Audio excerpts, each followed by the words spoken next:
Welcome to Kenton's videos. Enjoy the video. You'll act now. Check your Android version and which launcher you use, because stock launchers limit widget scaling. Once you've confirmed that, install a launcher that supports custom grid and widget resizing. Make a quick backup of your current home layout or take screenshots so you can restore positions. Then open the new launcher and set it as default.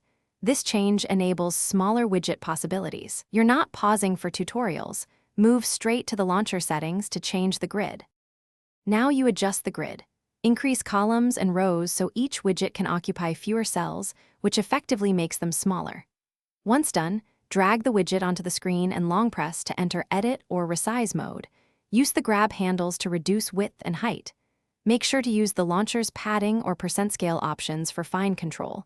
This lets you shave off space without breaking layout.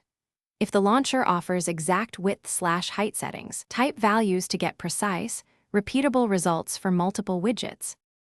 Finish by aligning widgets and saving the layout, then lock the desktop so nothing shifts. If a widget becomes cropped or its contents disappear, make small changes.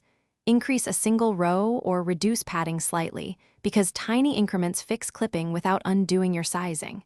If something breaks, switch back to your original launcher and restore the screenshots or backup layout.